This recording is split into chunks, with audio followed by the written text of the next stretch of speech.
Tao po! Tao po! Bebang! Pipindutin ko yung doorbell nila para manilig nila ako. Ay! May nag-doorbell sa gate! Siguro si Bebang yun! Nakauwi na siya! Bebang! Nandiyan ako, Bebang! Wait lang! Bebang! Lumabas ka dyan! Maglaro tayo! Bebang anak! Ikaw na ba yan? Hello, Aling Sitang!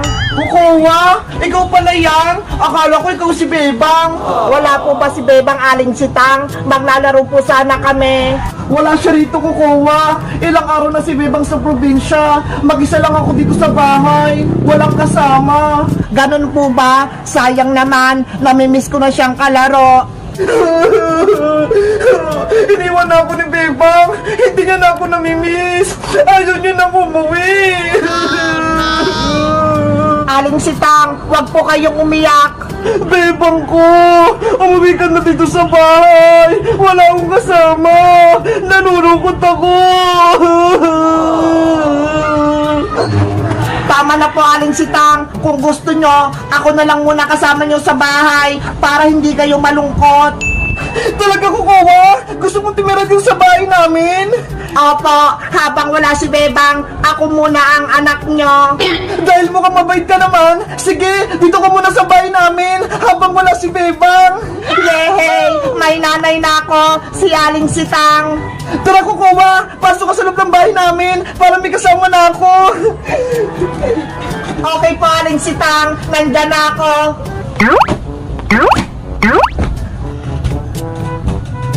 Habang wala si Bebang, pwede ka dito kumain, maglaro, manood ng TV, kahit anong gusto mo. Talaga po, Aling Sitang, pwede akong maglaro dito mag-isa. Lahat pwede mong gawin, basta huwag ka lang pasaway para hindi ako magalit sa'yo. Opo. Wait lang, ipaganda kita ng pagkain mo. Ano gusto mong kainin ko, Kowa? Kahit ano po, Aling Sitang, basta masarap. Okay, kukuha lang ako sa kusina. Ang galing ko! Ako na ang bagong anak ni Aling Sitang! Papalitan ko na si Bebang! Ang gandang tumira dito! Ang laki ng bahay! At may TV pa! Kukuha! Ito na pagkain mo! Kumain ka na! Opo, Nanay Sitang! Nandiyan na po ako!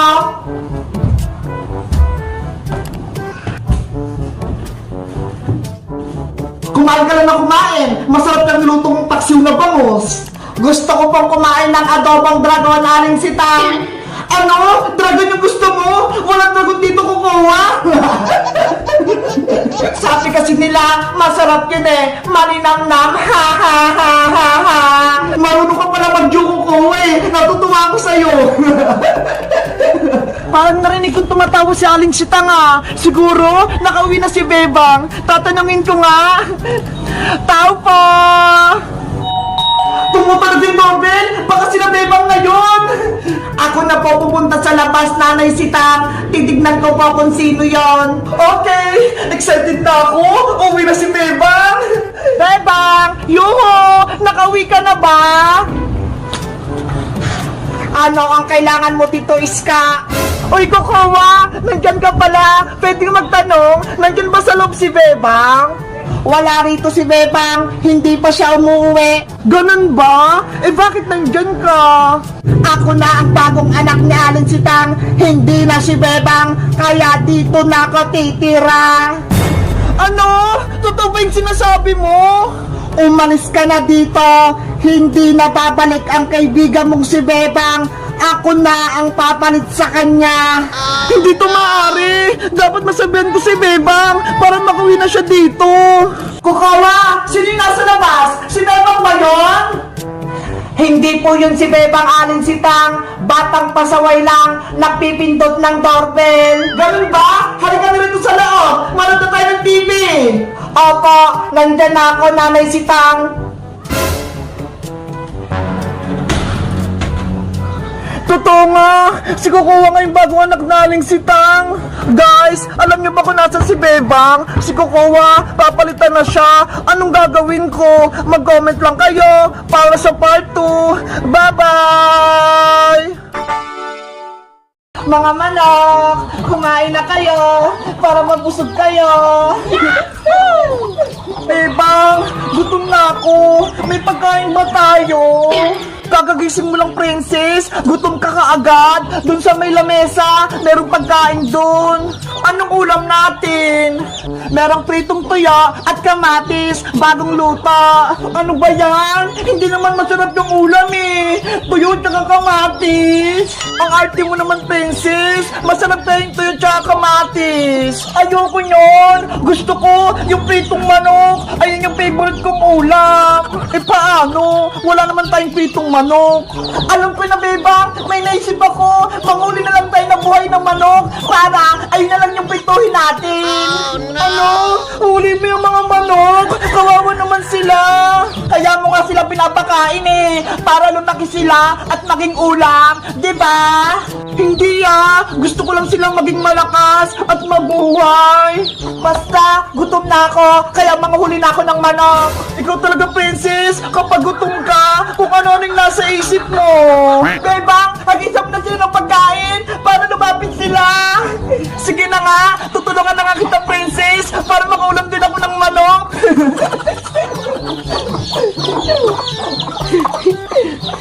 Ayan, dumadami na sila. Princess, madami na sila. Manghuli ka na. Asan yung pwede kang huliin dyan, bebang? Ayun o, yung malaki. Mga manok, dyan lang kaya. Bilisan mo, princess, para hindi siya makatakas. Eto na, malapit na ako. Hoy, anong ginagawa mo dyan, princess? Hoy, mga manok ko. Ano ba yan, Bayang? Pasaway ka! Ginulot mo yung mga manok! Umalis tuloy sila! Nanguhuli ka na naman ng ulamin mong manok, princess? Para mabibrituhin ako. Bakit? May reklamo ka? Bawal yan! Magagalit si Tatang! Gusto mo? Ay, ang hawak mong manok yung pipituhin ko? Ha? Hindi pwede, no? Alaga ko to! Mahal na mahal ko to! Akin na yan! Para may ulamin ako! Pamalit sa mga binato mong manok! Subukan mo to kunin, princess! Malalagot ka talaga sa akin! Halika na nga, Tandang! Itatali na lang kita para hindi ka makuha ni princess! Paano ba yan, princess? Wala kang nahuling manok, kaya wala kang ulam. Huwag kang magkalala, bebang. May naisip ako. Tandang, dito ko lang muna. Kukuha lang ako ng tubig mong iinumin. Ayun! Umalis na si Boyong! Yung manok niya yung kukunin ko! Princess! Wag! Yari ka kay Boyong! Huwag kang magkalala, bebang! Akong bahala! Oh no! Si Princess talaga, naghahanap ng gulo. Tandang na manok, ikaw na lang yung ulamin ko. Hayaan mo na si Bayang. Ay, ayaw niyo magpahuli. Huli ka! Hoy, sino kumuha ng manok ko? Tara na, bebang, alis na tayo. Andiyan na si Boyong. Princess, pasaway ka talaga. Bebe! Nasa akin na yung manok mo, Bayang! Ibalik mo sa akin si Tandang! Hindi pwede, no? Uulamin ko na to! Oh no! Si Princess talaga! Matakaw! Pating manok ni Boyong, kinuha niya! Big Bird! Tignan mo tong magic ko, ho! Yung dahon ng gabi! Hindi siya nababasa! Ang galing-galing! Para siyang lumulutang! Yo! Ang galing ng tubig! Hindi siya matapon-tapon! Hala! Natapon na! Wala na kaming tubig! Ano ba yan? Wala na kaming paglaruan ni Big Bird. Tapos si Princess, ayaw niya pang makipaglaro. Hala! Ano yun? Big Bird, nakikita mo ba yun? Tara, tignan natin. Ay, parang gummy worm. Ang cute niya. Hawakan ko nga siya kung di siya nangangagat. Ay, mukha naman siyang mabait eh. Ang cute-cute niya. Ang lambot-lambot pa. Big Bird, feeling ko, pwede natin siyang kalaro. Sa tingin mo? Bebang, kunin natin siya. Sige, kunin natin siya. Wow! Ang cute-cute niya! Para siyang Pokemon! May mata ho! Kulay green! Tara, Big Bird! Samahan mo ako! Gawa natin siyang bahay-bahay para maging masaya siya! Kuha tayo ng bulaklak na white! Tapos, bulaklak na kulay pink! Tapos, dahon din na kulay green. Bulaklak ulit. Yan. Ano pa kaya? Ay, ito. Malagong dahon. Ilagay natin.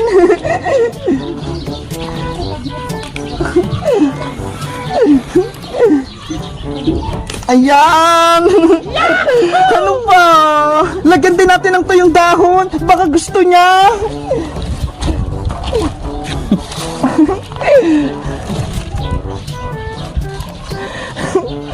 Ayan, ang cute! Big Bird, dalhin natin siya sa may batya para maganda pa yung bahay-bahay niya. Dahan-dahan para hindi siya mahulog. Matulog ka lang, uwad. Ayun na yung batya.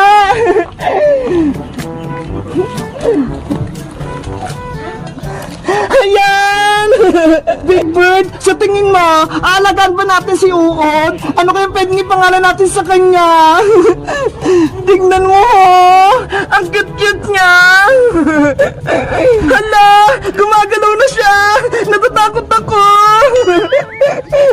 Guys, sa tingin niya, aalagaan ba namin to si Uod? Ano kaya pwedeng ipangalan sa kanya? Mag-comment lang kayo! Bye-bye!